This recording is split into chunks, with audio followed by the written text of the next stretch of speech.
October 17th, 2023, NXT. This was technically the go-home show for Halloween Havoc 2023. We're going to have a two-part Halloween Havoc this year. Tonight, oh my God, the amount of women's matches we had in NXT. This was phenomenal. Great. You love to see it. You do love to see it. We had a great Monday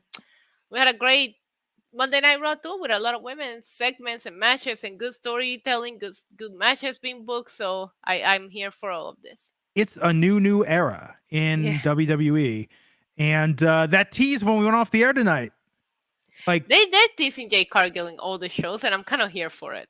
Yeah, I like it. It would be funnier if they didn't even acknowledge it and she just kept popping up in the background like an Easter egg. Right, but it feels like they're having their own bidding war for Jade Cargill within WWE. I kind of like it. I have a theory. Mm-hmm. Oh. What's your theory? I think that 2 weeks from tonight, Jade Cargill is going to win the NXT Women's Championship off Becky Lynch. Really? And like on her first match? On her first match, and defend it cross brands. Okay. And the reason why I say that is no disrespect to Lyra Valkyria. Okay. No disrespect to Tiffany Stratton, who I think is going to be on the main roster sooner rather than later. Me too. I think that Jade, with how well they're treating her and how much they're promoting her, I think that she makes the most sense. She has to do something huge on her first match. Huge. She just has to. There's like the hype around her, and I love it. I gotta tell you something. Like, if you are an AEW talent, and I'm not trying to be petty or throw shade, but if you're an AEW talent, what is WWE presenting with the way that they're treating the people that come over? Look at Cody Rhodes. Look at Jade Cargill. I gotta tell you, even Brian Pillman Jr. already feels like a huge deal in NXT, and he hasn't even shown up. He never felt like this in AEW. So I think they're just putting in the work to make sure that these people know, hey, if your contract is up, we are an option, and we're not going to treat you like crap. Yeah. I could see it happening. It's either that or she takes that SmackDown title off EO, but I don't know. We don't know which show she's going to be, and I kind of love it. I think with the NXT title being held by Becky Lynch, it felt like a bigger deal, and it's being defended on Raw. So if that's what Jade ends up winning, like on her first match, it will make such an impact. It will be absolute insanity, and she can go to Raw with it because that's what we're doing. She's gonna show up on SmackDown. So I think everybody wins if they go in that route. Now, that being said, she did have the secondary title on AEW. I would love to see her with that SmackDown Women's Championship.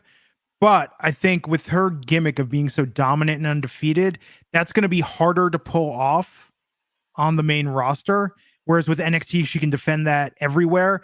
And honestly, you can rotate her victims. And the NXT World Women's Championship has never felt like a secondary belt to me. There was some periods of time where it felt like the belt to be had, as opposed to the main roster belt. And with Becky Lynch carrying it for the last, couple of weeks, months, it's felt bigger. Yeah, we've seen Charlotte Flair come down to try to get the belt. Like, I'm just saying this title never has. If she carried that, I wouldn't feel like she's carrying something secondary. You know what I mean? But I see what you're saying. Like, her with a main roster title will probably feel like a bigger deal. But I agree. I think the NXT title could really just do wonders for how we get her started here. And I think that because we didn't see her tonight, they didn't announce her. There was no backstage face-off. The fact that she was doing the watch tap, time's ticking, time's almost up. That felt significant. And think about it in terms of what they need right now. SmackDown, the ratings or the TV rights have already been negotiated with USA. That's already a done deal, right? So if they have her show up at the end of Halloween Havoc Night 1 after Becky defeats Lyra Valkyria, and then challenges her for week 2, that's going to be a ratings boost. Oof. That's going to be huge for NXT. And yeah, I think again, this could be just a little bit fantasy booking, but the way they did that tonight has my wheels spinning. Yeah, why would you do that? And she did have a quick face-off with Becky last night on Raw. Yeah. So we're telling the story. Yeah, we're telling a story here. Lots of stories to be told tonight.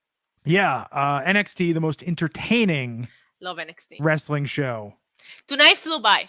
There was a lot of back-to-back-to-back women's matches and segment, but we got to the main event. I'm looking at the time; it's 9:50, and I was like, "When did we get here? Like, when did this happen?" It paced very well, and I was like wondering if it was gonna feel a little draggy compared to last week's, because last week's was so exciting. But that wasn't the case. I was sports entertained tonight by NXT as usual. No, it was absolutely great. We opened tonight. By the way, this is the Wrestling Inc. podcast. I'm Glenn. That's Issa. Yeah, I'm Isa, and thank you guys so much for hanging out with us in the chat. Yeah. I did a little raid. Some of my viewers are in here. So. Oh, I know. We got a lot of people in the chat tonight. Thank you so much, everyone. If you like the show you're shooting the first time, give us a subscription. Click like. Click that bell while you're at it. Yeah, leave a 5-star review on iTunes. Tell people you love me. It's true. Send Issa $5 in a self-addressed stamped envelope. She'll send you back a signed 8x10. Oh my god. So this show opens tonight with the Bada Bing Bada Boom Battle Royal. Yes. With the winners receiving a shot at the NXT Tag Team Championship. And I love this idea that one partner goes over the rope and the team is eliminated until it gets down to 2. Then it becomes a regular tag match. But can I just tell you for a second? I mean, Look, I knew when the final 2 were Chase U and Los Lobos. I knew Chase U was winning this. So, you know what overshadowed this entire thing was Tony D and Stax having a nice Italian dinner at ringside. I couldn't stop staring at their plates of food. I've been on an insane diet because of my stomach condition for a couple of weeks, and I am a sucker for spaghetti. So I could not stop. I will tell you one thing, though. I don't think that Tony D was Tony D was choosing healthy. If you notice, he picked up the salad, but Stax played the spaghettis kept going down and down and down. Stax was eating. Got to bulk up. You know, maybe trying to put on some weight. But no, look, 2 of the most delightful teams, and yes, I use the term delightful, 2 of the most delightful tag teams in all of professional wrestling were Tony D and Stax and Chase U for pure entertainment value. Agree, but before we get into like their tag match, the quick bada bing bada boom, were you impressed by Scripps? He came out of nowhere and eliminated like 5 teams at once. Scripps is making a comeback. Yeah, he is. You know? But he eliminated his own buddies. It made no sense. Yeah. As many things about Scripps have made no sense. But the streets make no sense, Glenn, and Scripps is from the streets. Like the show Power. So we're flipping channels the other night. Okay. And my wife out of nowhere goes, "What's Power Book?" And I'm like, "What do you mean what's Power Book? Like the Apple laptop?" She's like, "No, Power Book 4." And I'm like, "It's Power Book 4." She's like, Power Book. Wow. Now I'll never unsee that. Every time it's Power Book 4, I read Power Book 4. Power Book 4. Power Book 4. Every time. Anyway, so yeah, it came down to Los Lobos Locos, which they will forever be known as that. Are those tattoos real, Glenn? I don't think so. Damn it. I wish they were real. I mean, can't you find out? Don't you have a connection? Someone who knows someone who can ask? I don't have time for that. Okay, I don't know. It's kind of weird too, right? Like, because we kind of know people who know people in this space, but I always feel like an Uber mark whenever I want to ask a question. Right. And I have to remember that these characters on TV, these wrestlers, they might know of this podcast, but they don't know all our inside jokes. Right. Which is why I'm very afraid to interview anyone in NXT.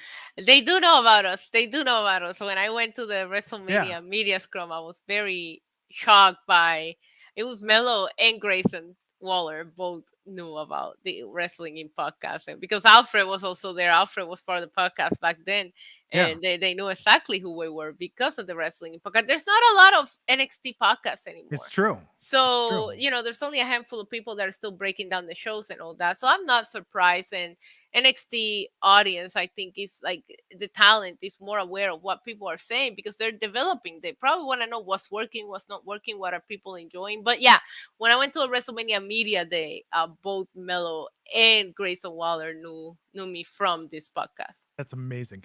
Sheet Black, thank you for the $1.99 super chat. You. And you, our audience here tonight, you are the glue that holds this podcast together.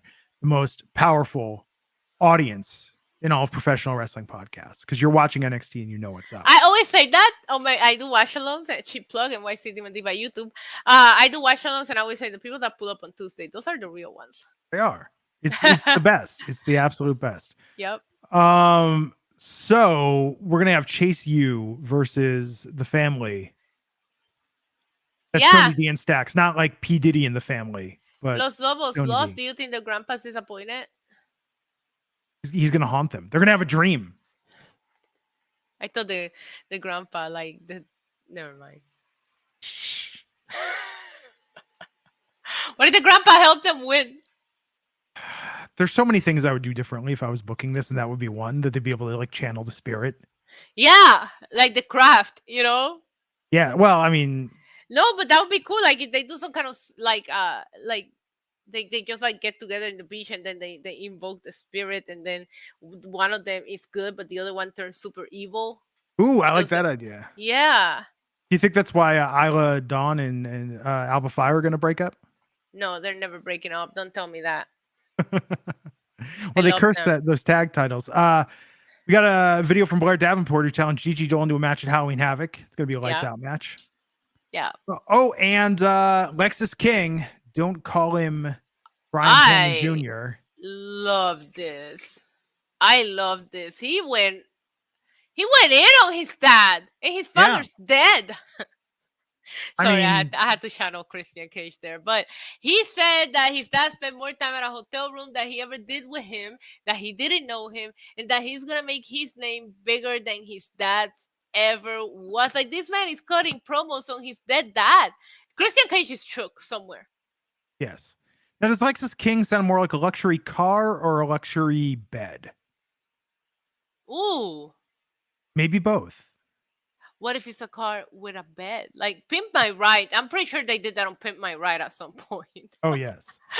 And Lexus King, of course, all jokes aside, tribute to the women in his life. I love everything about this. And like I said at the beginning of the show, he already feels like a huge deal. I never felt that coming from him in AEW. I thought in AEW he felt like a name value because he was going by Brian Pillman Jr. and you're familiar with that name. But yeah, I'm excited. I'm excited to see him show up next week and see what he's gonna do. I mean, maybe he took out Trick.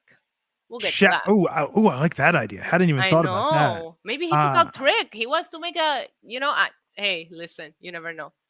Shout out though to the NXT WWE Glow Squad, the Glam Squad, because I think honestly he has a better haircut. His beard is more manicured now. Like he got his teeth done. Yeah, they gave him a glow up. Like he looks better. You sign for the big leagues, you start making that big leagues money, those veneers come immediately. It's true. And I think that's the thing. I think he doesn't look like an indie wrestler anymore. He looks very indie in AEW. Yeah. He's awesome though. I actually met him a couple of times. I wish nothing but all the success for him. He's a cool dude.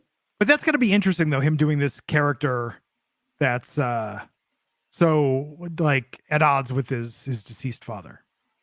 I love it. I love it because Christian could never target him again, no matter what happens next on his career, because he doesn't have daddy issues. Or maybe he does have daddy issues, but he's going to handle them. Will Chisholm, $2, saying Christian would have been proud of his dad promo. I mean, Christian cut a promo on him in AEW and told him that his dad will be embarrassed that that's what he's left to this industry. So now he's going to make sure that he proves that wrong. I always love the thought of the kid, because like a lot of times we see, I'm a second generation, I'm so proud, and that's awesome too. But to see the kid that's like proud and wants to be better and don't want to be known just for that. I remember Charlotte Flair for a long time was just going by Charlotte, remember?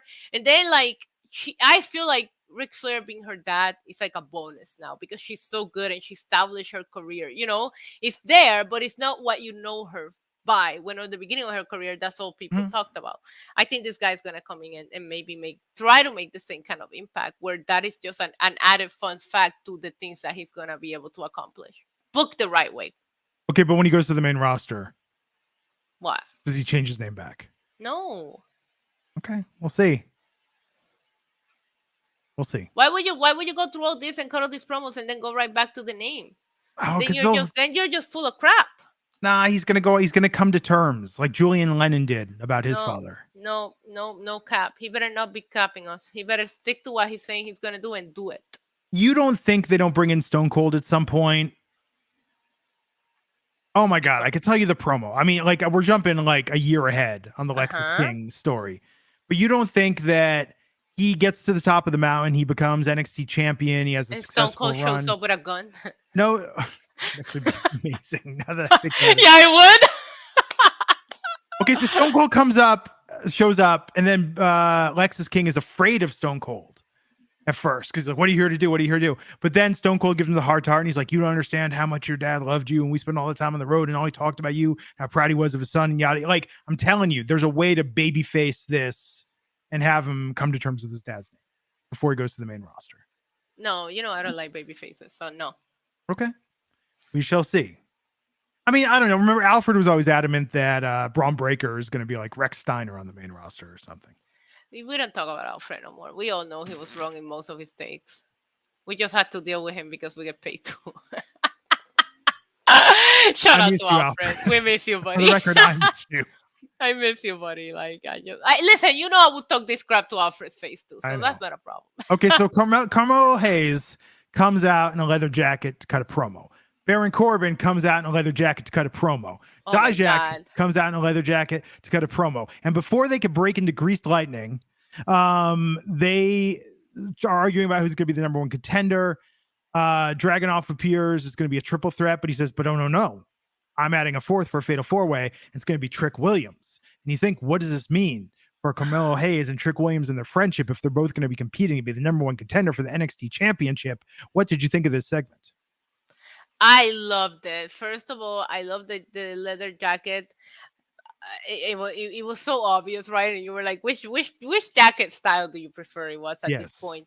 But yeah, I really like the back and forward. I love the fact that Cody still made that the lingering of Cody as GM was still like going on this week. And I thought Melo selling the what does this even mean for our friendship was incredible. I will say, though, this promo did no favors or the match for Melo. I mean, he looked great. He wrestled great. But size-wise, my God, did he look like a little kid out there next to this big, meaty man that slapped me tonight.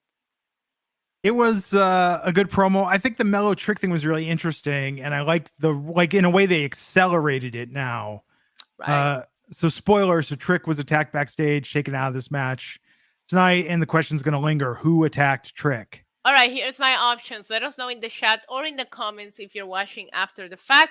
If you're listening to us on audio, tweet at us. Here's my 3 options. Okay, I got 4 options, okay? You ready, Glenn? I want to know what you think. Number 1, Carmelo Hayes is the obvious one, right? Number 2, Wesley. Where has he been? Oh, yeah, it's interesting. Where has he been? Number 3, Lexus King. Lexus King said he's going to make an impact. You never know. Number 4, Los Lobos Locos, Dead Grandpa. Not Blair Davenport? No. Not Kevin Owens? No. The Grandpa. Not NXT Anonymous? That's the Grandpa. Oh, ooh, I didn't even thought about that. That's solid. I mean, they want us to think that it's Carmelo. It's probably Corbin or Dijak. I don't know. And they're doing it because they want to plant the seeds of division. But I like your Wesley theory. I think that's the best. I stole it from my chat. Okay, but that's good though. Sheet Black wants to know, where's Alfred? Alfred he was not future endeavored. Alfred asked for his release. He's no longer with us. Poor one. So he can focus on his YouTube channel. Yeah. Pro Wrestling Bits. Good content over there. Absolutely. We still love Alfred. Not as much as Tony Khan does. But Corey Pride, $2. How long before Melo and Braun go to the main roster? I mean, I could see this being Melo's last match if he loses to Dragunov, his last match in NXT. Yeah, and Braun has felt ready for a while now, but I mean, he's got to wrestle up Mr. Stone. I think he needs to learn how to tan before we call him up. I think there's an issue with the tan, and we need to figure out the orangeness. Like, you don't want him walking around like MJF, who's like world-class world champion, and he still don't know how to tan. So let's get that in part of the development before we bring him up. Sheet Black Buck 99 says Mello did it. Hey, listen, I appreciate that. That's what I'm saying. A lot of people think it was Mello. You never know. That is the one great storyline left for him to do. If he stays in NXT, that's the storyline. Is to do. That's my mom in the chat sending you a hug, by the way. Really? Isn't that the sweetest? Yeah. Angelina, thank you so much. Saying a big hug for Glenn. Love you. We say, Angelina, thank you. We appreciate your support. How cute. How cute. That's adorable. My mom, I do like 4 podcasts, and my mom used to tell me to send her links, and I started telling stories on the podcast where I was like, I don't want my mom listening to my podcast anymore. There's a language barrier, so I'm good. Yeah, I've revealed too many things. So I do think, Mello versus Trick is the last great story for Mello to have. They have to tell it before either one of them gets called up. But there's a lot of people in NXT that feel main roster ready. Yeah. The main roster is cooking right now too, so do we need to call them up before? Like, if it's not their time, keep giving them good stories in NXT too. So we saw some of the future of NXT's women's division tonight, especially in this match. Carmen Petrovic versus Jada Parker in a first round match for the NXT Women's Breakout Tournament. I love both of these women. You could tell they're very high on Carmen. It's weird she has a sword though. Like, yeah, she's like the female Drew McIntyre. But she's never going to be able to use the sword. Like, why make that part of her gimmick? She needs to chill with it too. She's going crazy. Well, you don't have a sword to just be calm with it. You want to, Kill Bill, swing that thing around. Tell that to Britney Spears on her knives dances that she does on Instagram. This was a fun match. This was a great match. I love the breakout tournament because this one feels like there's a lot of talent coming up. And, we talk about Tiffany might be going soon. You have Jade, who probably be more featured on the main roster. There's a lot of women that are slowly going to make their way up, but it feels like the NXT women's division is just getting started. We're building some great stars. I have fun watching both of them. I wanted both of them to win at one point, but Carmen ended up walking away with the win. Well, I'll tell you, because they're like NXT's women's division is almost perpetually in a rebuilding phase, right? Yep. And a lot of these call-ups happen, and then you're just like, why aren't they featuring these women on the main roster? And that is getting better. But that being said, like, I could see Jade, she could be dominant on NXT, she could be dominant on Raw, dominant on SmackDown, and you rotate it to the point where it's not like she's just running through one division. Right. Right. But I thought Carmen and Jada were awesome tonight. Love this match. So Carmen advances. Yeah, lots of good women's matches tonight. And this was followed by Lyra Valkyria versus Tegan Nox. Natalya there by Tegan Nox's side. This got a decent amount of time. This was a really good match. I mean, Lyra won, obviously, in her build towards her match with Becky Lynch next week. What would you think about this? I thought it was a really, really good match. The wrestling is always good on NXT, but overall, every match tonight was enjoyable. There was nothing that I was like, oh my God, that was terrible in the ring. I think the Battle Royal, probably because it was so short, it was kind of pointless. But yeah, this was a lot of fun. I love what they're doing with Lyra Valkyria right now. The way that she's building up her character and the way that she's growing, because she's going to face her idol, but she doesn't want to be seen just as a fangirl. You know what I mean? I enjoyed it. Tegan Nox. So we started featuring her more, which is always a plus. She's been on Raw, she's been here, but she's still taking a lot of losses. So she's getting more TV time, but she still have not gotten that significant win. Or that match that makes you go, oh, holy crap, this girl is it. You know what I mean? So that's just a concern. But overall, I didn't think Tegan Nox had a chance with knowing that Valkyria has a match against Becky Lynch or Indy Hartwell. But we're completely dismissing Indy Hartwell. I mean, yeah, it's tough. So I thought this was good. Enjoyed the match. And then Natalya, Piper Niven, Chelsea Green were there. They all were brawled to the back. Lyra grabbed the mic, cut a promo on Becky Lynch, pure babyface promo. Lynch then appeared on the Titantron, responded. I feel like the problem with Becky, and again, I'm almost falling too in love with my own ideas here, Issa. I'm getting high on my own supply because I think Becky is amazing in everything she does, but in NXT, like, I just don't think there's a single believable contender that can out wrestle her. And the other problem is I love Lyra Valkyria, but it's the same problem Roxanne Perez had. It's the same problem Tiffany Stratton had on the mic. They're good, but they're not great yet. And I think that's where Jade, I mean, people are saying, oh, she's too green. I mean, yeah, but she's amazing on the mic. She can develop her skills in NXT. She can have squash matches on the main roster. Like, it just, now that they did that little tease at the end, this makes all the sense in the world. Yeah, I agree with you. I like it. So, yes, boy, $2 super chat. Hey, you didn't do the hand. Yes, boy. Yes, boy. Yeah, okay, good job. If y'all were wrestlers, what would y'all theme be? Puesto pa guerrear by Bad Bunny. Well, I'm going to say Fuego by Menudo. I don't know, man. That new Bad Bunny album has some really good bangers. Maybe that Monaco song, or Nadie Sabe. It will be a Bad Bunny song no matter what. Interesting. I mean, I had a career in hip hop. I could just use one of my own songs. It'd be like John Cena and rap my own theme. Please don't do that. Or maybe I will. Then you get everybody to sing it, and then, you know. The beginning of royalties. Then the big bucks start rolling in. Hey, that's where it's at. Yeah, right. Yeah, I'd probably use. There was a couple songs I had that was like, let's make a good wrestling theme. You know, this would be fun. Be good. It's hard to pick one though. The thing about wrestling themes is you really got to love it because you could be stuck with that forever. Yeah. Like, do you think Shawn Michaels regrets "Sexy Boy"? No. Why would you regret? That's one of the greatest songs ever made. I mean, maybe he regrets singing it. No. I don't know. It's weird now, right? Because of his age, but no, that song is a classic. But why does it sound like it was recorded on a karaoke machine in 1991? Because it was. One of the first home karaoke machines. I love the organicness of it, Glenn. Yes, they had the two things. They had the cassette in one that play it, and then the cassette in the other one to record. Yeah. And he turned on the reverb, so it made his voice sound a little sweeter. So shout out to Corey Pride, bringing on the Bad Bunny's hosting and performing in SNL this weekend. What fun. That's amazing. I'm so proud of him.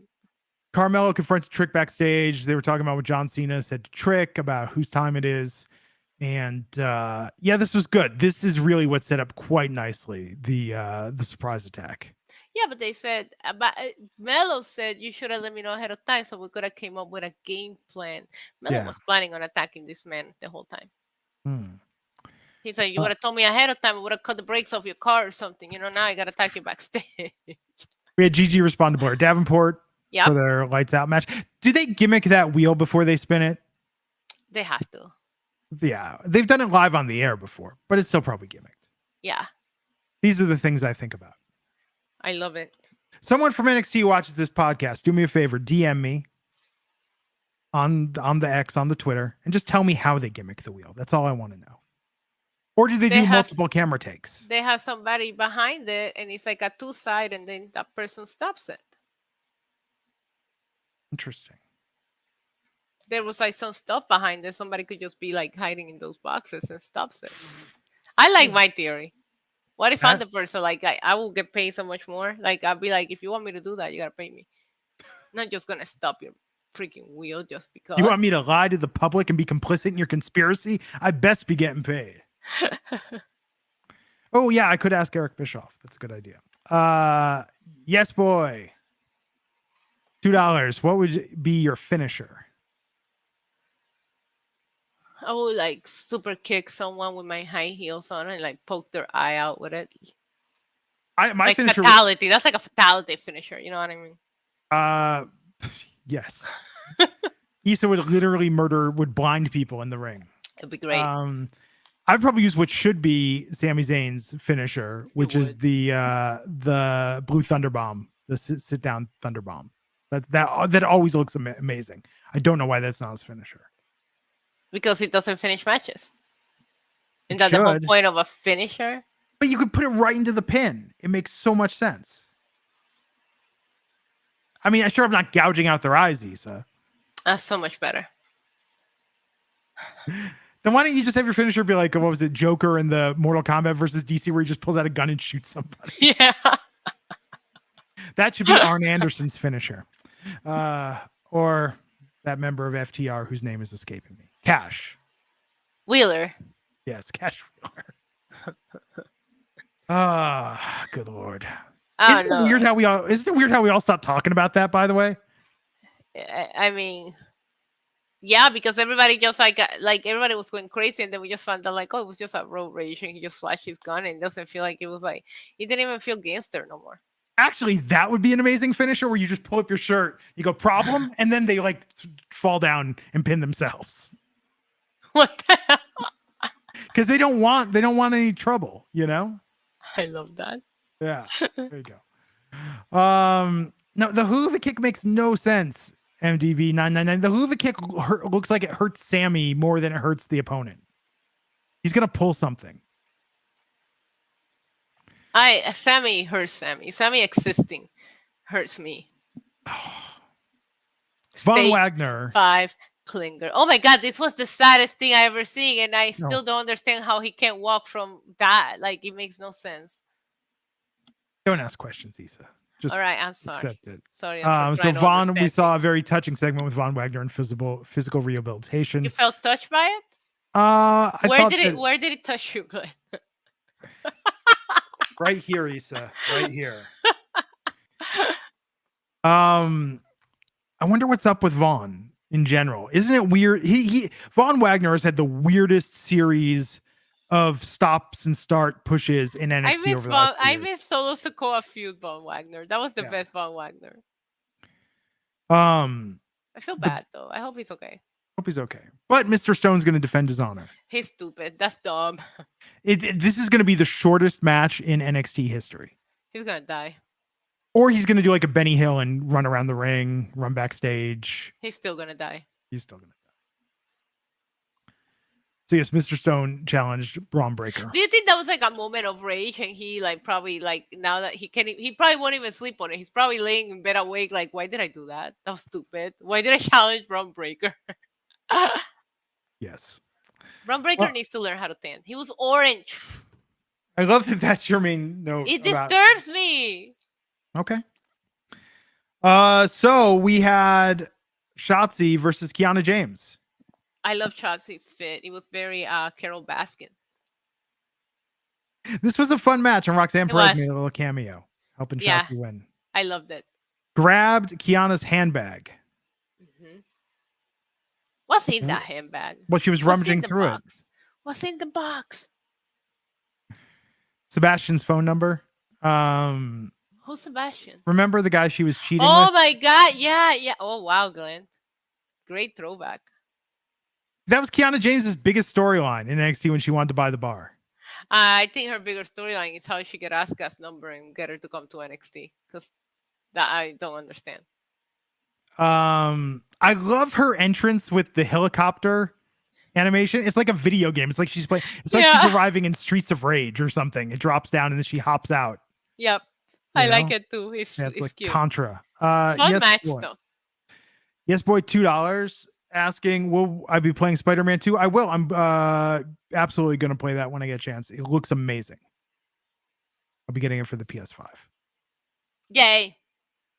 Did you play the Spider-Man game? You play the video games, Issa? Yeah, the first one.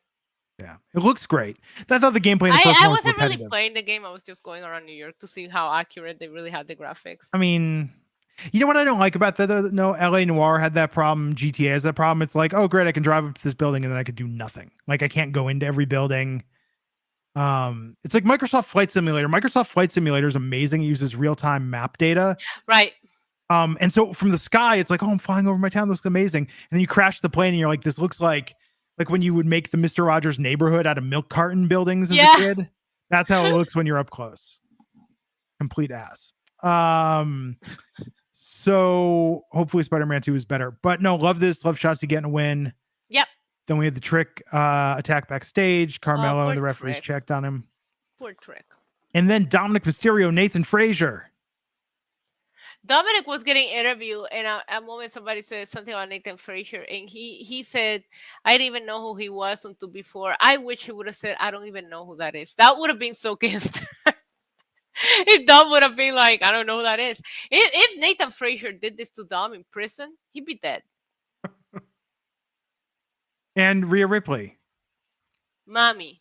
Yes. Flew down to Florida just to save Dominic. They live there, so they had to fly there after Raw no matter what. Oh, then that makes a lot more sense then. Yeah, and she's not gonna let Dum Dum go down like that. The Judgment Day is on a high. They won the tag team titles yesterday, so they gotta continue to have each other's back. It's the best way. Together, stronger. Together. I'm here for Mommy helping Dom because Nathan Frazier was dirty about the way he approached this. What did you think of Brinley Reese versus Ariana Grace? I love Ariana Grace. I love everything about the beauty queen like gimmick. So good. Yeah, it is. And she's like, kiss my head when the match started. It was short, but it was fun. I just she really stood out. This is her first time performing with this gimmick, correct? I know we've seen her before. Yeah. But I don't think we ever seen the beauty pageant gimmick from her before. I thought she stood out. I thought she stood out immediately.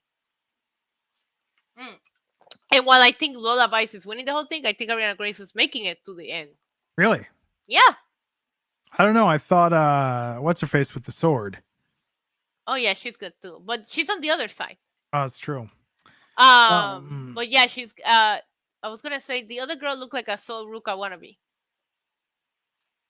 Well, she was a last minute replacement. It was very similar to Sol Ruka. Yeah, I understand that. But even the moves when she got in the ring and the flexing and all that, that's a Sol Ruka thing. Yeah. Both women looked very good in this. Brinley Reese, I'd like to see more of her wrestling. I'm sure she's been on Level Up.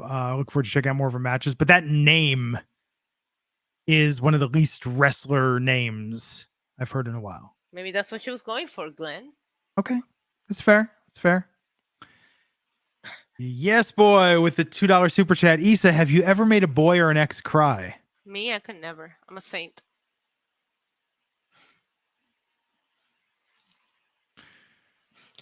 We're not going to dive deeper into that on tonight's We'll leave it at that. I'm not lying. We'll just leave it at that. So Braun and Mr. Stone got in the exchange. Stone challenged Breaker to a match at Halloween Havoc. Then Corbin and Dijak headed down. Carmelo had the jobber entrance already waiting in the ring. Yeah, what was that all about? Well, he got his entrance during the promo earlier. I guess. You know? But who cares about the entrance because he won the match. He's the new he did, contender. But this was a fun match, and it was crazy that he won it because he was getting punished. Yeah, this was really good main event. Yeah, it was the double suplex from the ropes that he did onto both of these humongous guys. It just looked so impressive on him, and he stole the pin from Baron Corbin. And I gotta tell you, Glenn, my heart stopped for a second when Baron Corbin hit that end of days. I was like, if he kicks out of this end of days, I'm turning the TV off and I'm done. But that's not what happened. Melo took advantage of it, kicked Baron Corbin, and stole the pin from the end of days. One of the best finishers there is. So I've revised my theory. Trick Williams is going to cost Carmelo this match next week. I thought that Trick was going to come in and get the pin like last second. Yeah, but next week, because Dragunov's going to stay champ.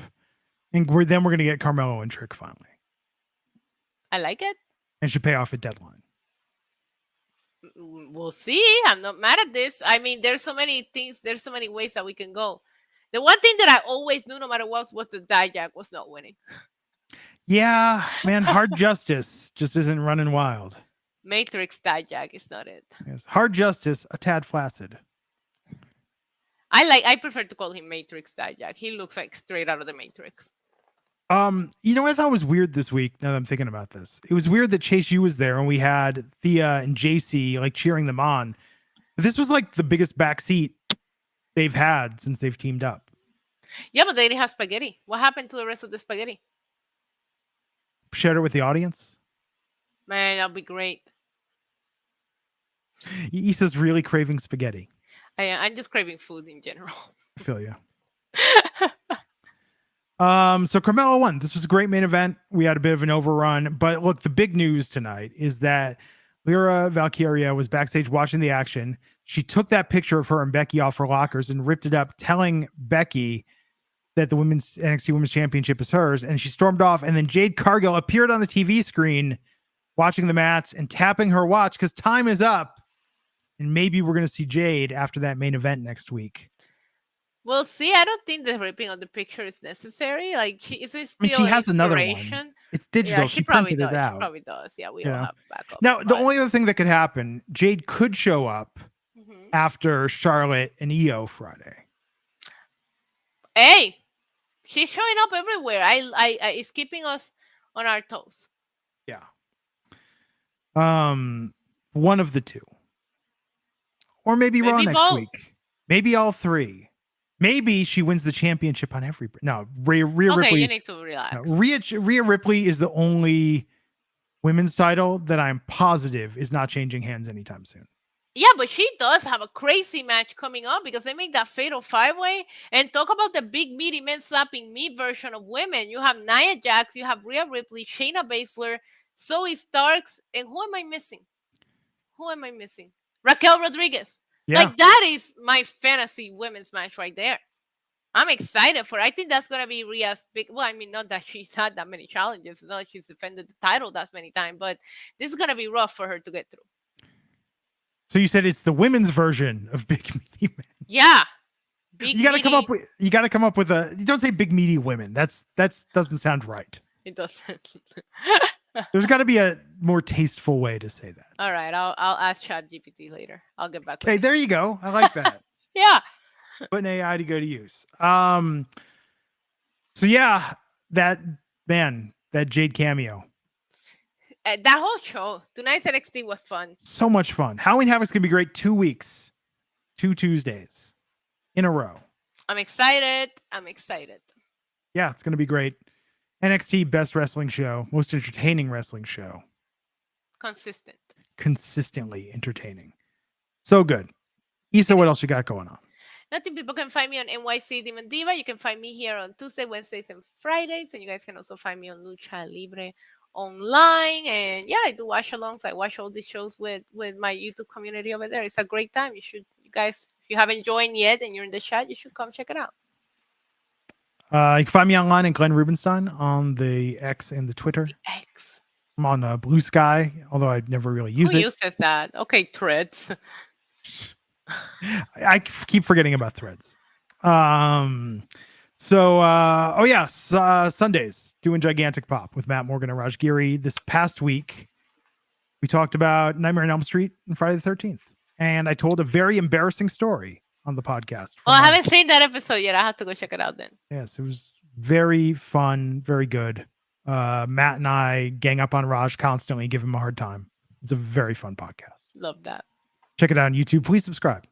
Thanks, everyone. Have a great week. Tomorrow night, AEW coverage, and we'll be back on Friday. Well, Issa and Flobo will be back on Friday. I'm off this Friday, but I'll be back next Tuesday for the first night of Halloween Havoc. Have a great week, everybody. Take care, and we'll catch you next time on the Wrestling Inc. podcast.